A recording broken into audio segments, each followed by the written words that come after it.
فلسطین کی آزادی کا مشن، یہودیوں کو قدم قدم پر دھول چٹانے والا، اکیلا ہی عالم کفر سے ٹکرانے کا حوصلہ رکھنے والا، پاک دھرتی کا ایک عظیم مجاہد، کفر پر لاوے کی طرح برسنے والے اس مجاہد کی طویل داستان سننے کے لیے چینل کو سبسکرائب کیجئے اور ویڈیو کو لائک کیجئے۔ کنگ اٹلس نے ایک کاغذ نکال کر میز پر پھیلا دیا۔ میں نے تمہارے لیے نقشہ بنا دیا ہے تاکہ تم راستوں کو اچھی طرح سمجھ لو، اس نے کہا اور مجھے راستے کی تفصیلات سمجھانے لگا۔ سفر بہت زیادہ طویل نہیں ہے، لیکن چونکہ راستے بہت زیادہ خراب ہیں اس لیے تم تیز رفتاری سے سفر نہیں کر سکو گے۔ سفر کا بیشتر حصہ پہاڑی راستوں پر مشتمل ہے۔ راستوں کی تو آپ فکر ہی نہ کریں، تہذیب نے کہا۔ یہ ہمارا کام ہے اور ہم اسے بخوبی کر سکیں گے۔ چند ہی منٹ میں ہم نے ساری تفصیلات ذہن نشین کر لیں۔ آؤ اب تمہیں وہ ہتھیار دکھا دوں جو میں تمہارے لیے لایا ہوں، کنگ نے کہا اور ہم اس کے ساتھ باہر نکل آئے۔ کنگ نے ہمیں وہ ہتھیار دکھائے جو ہمارے لیے لایا تھا۔ ہتھیار دیکھ کر میری آنکھیں حیرت سے پھیل گئیں۔ میں تو ان کے استعمال تک سے ناواقف ہوں، میں نے کہا۔ انہیں استعمال کرنے کا طریقہ میں تمہیں سمجھاؤں گا، کنگ نے کہا اور پھر اس نے بڑی تفصیل سے ہر بات سمجھائی۔ تھوڑی دیر بعد کنگ اٹلس کی موجودگی میں ہم وہاں سے رخصت ہو رہے تھے۔ لینڈ روور کی ڈرائیونگ کا کام تہذیب نے سنبھال لیا تھا اور میں اس کے برابر بیٹھا ہوا تھا۔ ناہموار پہاڑی راستوں پر لینڈ روور اچھلتی کودتی چلی جا رہی تھی۔ تہذیب کے ہونٹوں پر مسکراہٹ تھی۔ بہت خوش معلوم ہو رہی ہو تہذیب، میں نے کہا۔ خیریت تو ہے؟ تہذیب ہنس پڑی۔ تم پر حکم چلانے میں بڑا مزہ آ رہا ہے، اس نے شرارت سے بھرپور لہجے میں کہا۔ میں نے تو چاہا تھا کہ تمہاری حکمرانی میری زندگی کے ہر گوشے پر عمر بھر کے لیے محیط ہو جائے، لیکن حالات تمہیں اس کا موقع نہیں دے رہے، تو میں کیا کر سکتا ہوں؟ میں نے ایک سرد آب بھر کر کہا۔ بے وقوف مت بناؤ، اس وقت میں تم پر اس طرح حکم تھوڑی چلا سکوں گی جس طرح اب چلا رہی ہوں، تہذیب نے کہا۔ لیکن یہ بتاؤ کہ کیا تم مطمئن ہو؟ نہیں تہذیب، میں پوری طرح مطمئن نہیں ہوں۔ کیوں؟ تہذیب نے تعجب سے پوچھا۔ کون سی چیز تمہاری بے اطمینانی کا سبب ہے؟ کنگ اٹلس نے جس طرح آنکھیں بند کر کے ہم دونوں پر اعتماد کر لیا ہے وہ میری سمجھ میں نہیں آ رہا۔ میرے خیال میں تو اس کے ہم پر اعتماد نہ کرنے کی کوئی وجہ نہیں تھی، تہذیب نے کہا۔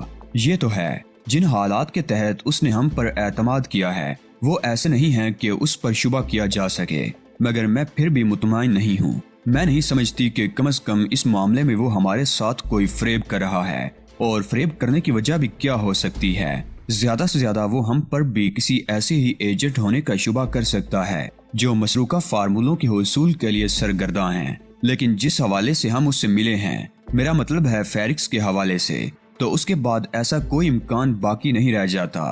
میری معلومات کے مطابق فیرکس اس کا بہترین دوست تھا۔ کنگ اٹلس اس سے بہت مخلص تھا۔ میں نے کہا نا کہ میرے پاس کوئی دلیل نہیں ہے، اس کے پاس ہم پر اعتماد کرنے کے بہت کافی جواز موجود ہیں، لیکن جس طرح سے اس نے ہمیں اس معاملے میں شریک کیا ہے وہ مجھے کھٹک رہا ہے۔ خود کو اس کی جگہ رکھ کر سوچو علی، وہ ڈی فوسٹر کے معاملے میں پڑھ کر بری طرح پچھتا رہا تھا کہ ہم اسے مل گئے، گویا ڈوبتے کو تنکے کا سہارا مل گیا۔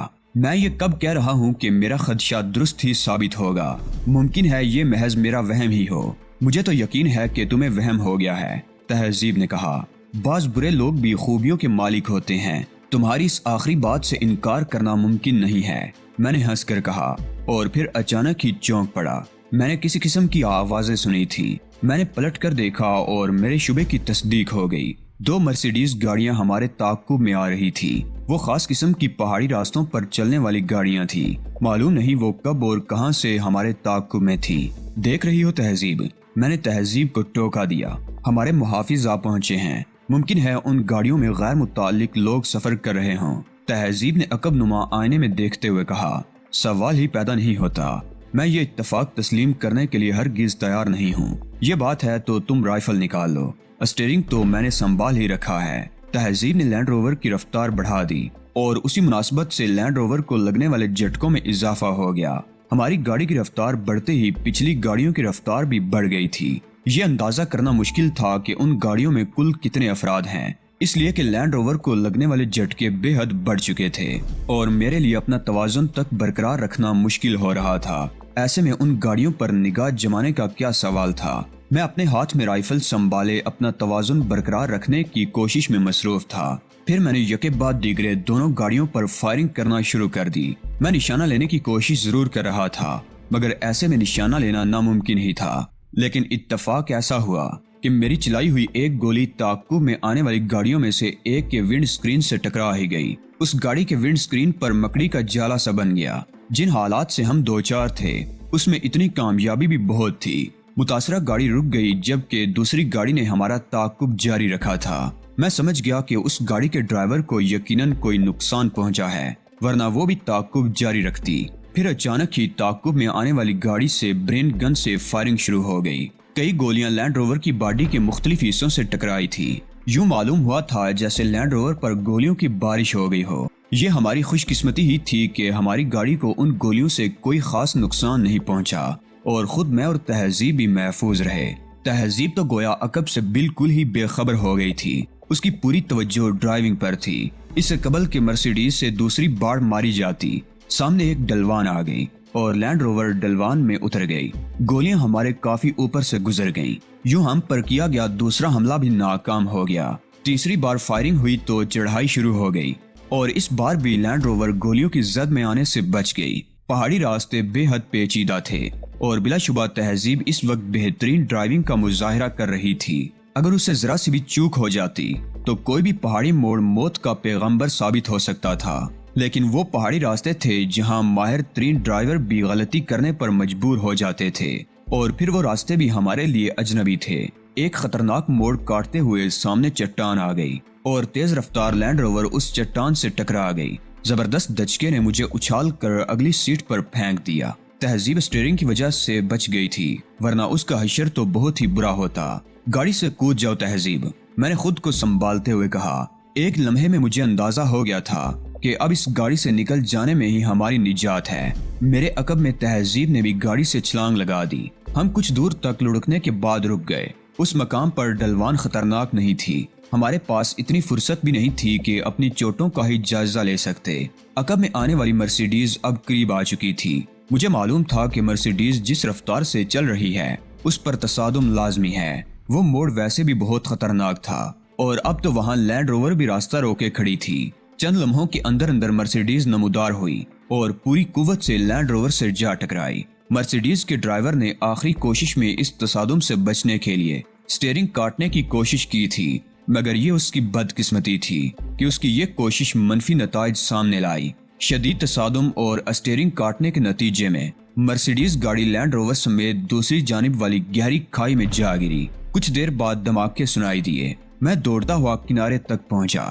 دور گہرائی میں دونوں گاڑیاں دڑا دڑ جل رہی تھی۔ میں تہذیب کی طرف واپس آ گیا۔ ہم دونوں کے زیادہ چوٹیں نہیں آئی تھی۔ گاڑیوں کا کیا انجام ہوا؟ تہذیب نے پوچھا۔ وہی جو ایسے مواقع پر ہوا کرتا ہے، میں نے پھیکی سی مسکراہٹ کے ساتھ جواب دیا۔ دونوں گاڑیاں جل کر تباہ ہو گئیں۔ ہم بیکار ہو کر رہ گئے تھے۔ گویا اب آگے کا سفر ہمیں پیدل ہی طے کرنا تھا۔ اب کیا ارادے ہیں چیف؟ میں نے تہذیب سے کہا۔ سفر جاری رہے گا یا ہم واپس جائیں گے؟ واپسی کا کیا سوال پیدا ہوتا ہے؟ تہذیب نے حیرت سے کہا۔ ہم آگے بڑھیں گے۔ آدھے سے زیادہ سفر تو ہم کر ہی چکے ہیں۔ ہم تو تابع دار ہیں چیف۔ سوچنا سمجھنا ہمارا کام نہیں ہے۔ ہمیں تو جو حکم ملے گا اس پر عمل کریں گے۔ تو پھر آؤ اپنا سفر شروع کرتے ہیں، تہذیب نے کہا اور ہم پیدل ہی چل پڑے۔ پہاڑی راستوں پر پیدل سفر کرنا انتہائی دشوار ہوتا ہے مگر ہم اس کے لیے مجبور تھے۔ ہمارے پاس کوئی متبادل راستہ بھی تو نہیں تھا۔ ہمارے پاس سامان نام کی کوئی چیز نہیں بچی تھی۔ جو کچھ تھا سب لینڈ روور کے ساتھ ہی تباہ ہو گیا تھا۔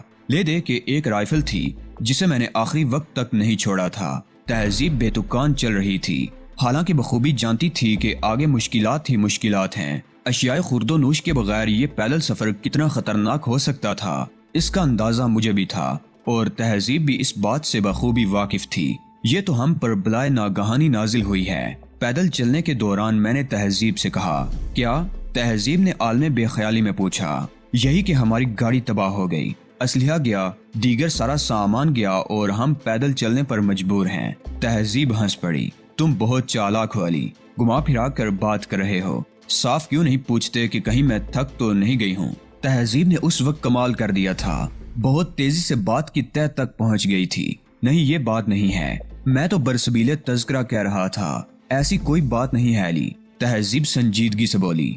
گرین پول کی سابقہ ایجنٹ نے جب علی گروپ بنایا تھا تو وہ اس سے بھی بڑی مصیبتیں جھیلنے کے لیے ذہنی طور پر تیار تھی۔ میں جانتا ہوں کہ گرین پول کی اس سابق رکن کے عزائم بہت بلند ہیں، لیکن اگر تھک جاؤ تو بتا دینا، ہم کچھ دیر سستا لیں گے۔ بے فکر ہو علی، میری قوت ارادی بہت مضبوط ہے۔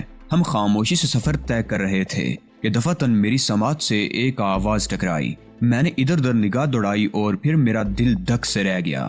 تہذیب نے وہ آواز نہیں سنی تھی۔ وہ دیکھو تہذیب، میں نے ہاتھ اٹھا کر کہا۔ کیا ہوا؟ تہذیب نے میرے اشارے کی سمت دیکھتے ہوئے کہا۔ وہ وہاں، میں نے جنوبی افق کی طرف اشارہ کیا۔ کچھ نظر آ رہا ہے؟ ہاں، کچھ دبا سا ہے، تہذیب نے کہا۔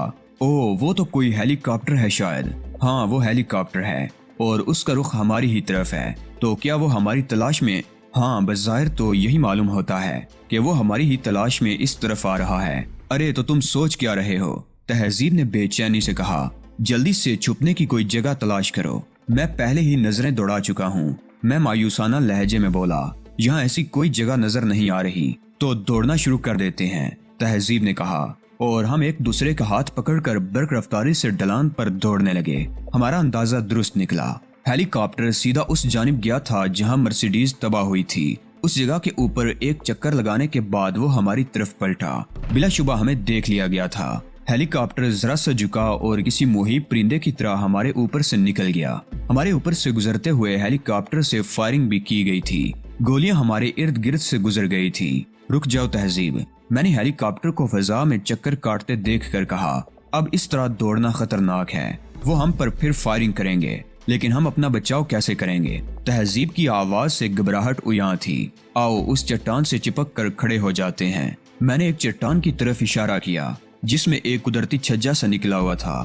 میں تہذیب کو لے کر تیزی سے اس چٹان کی طرف بڑھ گیا۔ ہم یہاں کب تک محفوظ رہ سکیں گے؟ تہذیب پریشانی سے بولی۔ وہ ہم پر پھر فائرنگ کریں گے۔ ٹھیک اسی وقت ہیلی کاپٹر سے پھر فائرنگ کی گئی، مگر اب ہم محفوظ تھے۔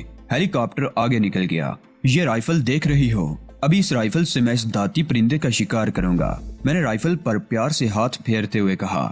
کیا اس رائفل سے ہیلی کاپٹر گرایا جا سکتا ہے؟ تہذیب نے پوچھا اور میں ہنس پڑا۔ اگر رینج میں آ جائے تو اس سے ہوائی جہاز بھی نہیں بچ سکتا۔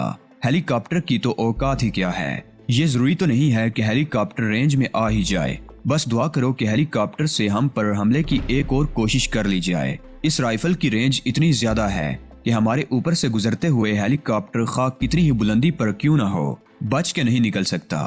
ہیلی کاپٹر کی آواز نزدیک آ رہی تھی۔ میں نے رائفل سنبھال لی۔ ایک بار پھر ہیلی کاپٹر سے گولیاں برسائی گئیں اور جیسے ہی ہیلی کاپٹر ہمارے اوپر سے گزرا، میں جھپٹ کر آگے بڑھا اور بڑی تیزی سے اڑتے ہوئے ہیلی کاپٹر کا نشانہ لے کر فائر کر دیا۔ رائفل کی گولی ہیلی کاپٹر کی باڈی میں کسی جگہ دھنس گئی اور اس کے ساتھ ہی ہیلی کاپٹر کے انجن سے نکلنے والی آوازیں تبدیل ہو گئیں اور ہیلی کاپٹر فضا میں ڈولنے لگا۔ ایسا معلوم ہوتا تھا کہ وہ پائلٹ کے قابو سے باہر ہو رہا ہو۔ وہ مارا، تہذیب کا نعرہ سنائی دیا جو میرے برابر ہی آ کھڑی ہوئی تھی۔ اب وہ تباہی سے نہیں بچ سکتا۔ بظاہر تو ایسا ہی معلوم ہوتا ہے، میں نے کہا اور ہیلی کاپٹر کو دیکھنے لگا جس کی بلندی بتدریج کم ہوتی جا رہی تھی۔ پھر اسے چٹانوں سے ٹکرا کر تباہ ہونے میں زیادہ دیر نہیں لگی۔ چلو ہیلی کاپٹر تو ختم ہوا، تہذیب بولی۔ اس سے پہلے 2 مرسیڈیز گاڑیاں اور ایک لینڈ روور بھی تو جا چکی ہے۔ کیا مطلب؟ تہذیب چونک پڑی۔ مطلب یہ کہ بات ختم ہونے کا کوئی امکان نظر نہیں آتا، میں نے تشویشناک لہجے میں کہا۔ کیا یہ بات تعجب خیز نہیں ہیلی کہ ایک دوسرے ملک میں ان ایجنٹوں نے اتنے وسائل کیسے حاصل کر لیے؟ ہیلی کاپٹروں کا حصول آسان تو نہیں ہوتا۔ ہاں، یہ بات حیران کن ضرور ہے، لیکن اتنی زیادہ بھی نہیں کہ اس میں سر کھپایا جائے۔ سیکرٹ ایجنٹ ہر جائز و ناجائز ذریعے سے اپنا کام نکال لیتے ہیں۔ کیا خیال ہے؟ ہمارا تعاقب کرنے والے KGB کے ایجنٹ تو نہیں تھے؟ کوئی یقینی بات نہیں کہی جا سکتی۔ کنگ اٹلس بتا چکا ہے کہ جرمنی اس وقت دنیا کے بڑے بڑے ممالک کے جاسوسوں کا اکھاڑا بنا ہوا ہے۔ ڈی فوسٹر کے مسروقہ فارمولے ہیں بھی اتنے ہی پرکشش۔ تو چلو قبل اس کے کہ ہم پر کوئی نئی آفت نازل ہو، تھوڑا سا سفر اور طے کر لیں۔ لیکن ہم پر مزید کوئی آفت نازل نہیں ہوئی۔ معلوم نہیں ان لوگوں کی نفری ختم ہو گئی تھی یا ان کے حوصلے جواب دے چکے تھے۔ کئی گھنٹے کے سفر کے بعد چٹانی علاقہ ختم ہوا اور اس کی جگہ سبزہ زار نظر آنا شروع ہو گئے۔ لگتا ہے ہماری منزل آ پہنچی ہے، تہذیب نے ہانپتے ہوئے کہا۔ ہاں، روڈیلبو کا کیمپ اب نزدیک آ گیا ہے، میں نے تہذیب کو دیکھتے ہوئے کہا۔ اس کی حالت خاصی خراب تھی، پہاڑی راستوں پر بغیر کھائے پیے اس طرح مسلسل سفر کرنا آسان نہیں ہوتا، اور وہ بھی ایک عورت کے لیے۔ تہذیب کے قدموں میں اگرچہ لڑکھڑاہٹ پیدا ہو گئی تھی، مگر اس کے حوصلے نے اب بھی شکست نہیں کھائی تھی۔ سبزہ زاروں میں سفر کرنا ایک نعمت معلوم ہو رہا تھا، اور پھر کچھ دیر بعد ہمیں کنگ اٹلس کے کیمپ جیسا ایک کیمپ نظر آنے لگا۔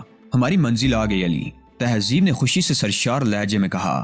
ہاں تہذیب، نقشے کے مطابق روڈیلبو کا کیمپ یہی ہونا چاہیے۔ ہم کیمپ میں داخل ہو گئے۔ کنگ اٹلس کے کیمپ کی طرح یہاں بھی خیمے، چھولداریاں، چوبی کیبن اور نشہ آوروں کے ٹھٹ نظر آ رہے تھے۔ ہماری طرف کسی نے توجہ نہیں دی، اس لیے کہ اپنے حلیے سے ہم بھی آوارہ گرد نظر آنے لگے تھے۔ ہم نے سب سے پہلے اپنی رہائش اور کھانے پینے کا بندوبست کیا۔ کھانے کے بعد تہذیب لیٹ گئی۔ میں ذرا دیر آرام کر لوں علی، اس نے بڑی معصومیت سے کہا۔ ذرا دیر نہیں جان، تم 3 گھنٹے آرام کر سکتی ہو، اس کے بعد ہم روڈیلبو کی تلاش میں نکلیں گے۔ کیوں، ابھی کیوں نہیں؟ تہذیب نے پوچھا۔ اس لیے کہ ابھی سورج نظر آ رہا ہے۔ اس قسم کے لوگ عموماً سورج غروب ہونے کے بعد طلوع ہوا کرتے ہیں۔ ذرا اندھیرا پھیل جائے پھر اس سے ملیں گے۔ 3 گھنٹے بعد ہم تازہ دم ہو کر اپنے خیمے سے باہر نکل آئے۔ نشہ آوروں کے درمیان سے گزرتے ہوئے ہم ایک چوبی کیبن تک پہنچے جہاں منشیات فروخت کی جا رہی تھی۔ ہمیں مسٹر روڈیلبو سے ملنا ہے، میں نے کیبن میں موجود شخص سے کہا، اور وہ مجھے گھورنے لگا۔ کیوں ملنا ہے؟ اس نے کھردرے لہجے میں کہا۔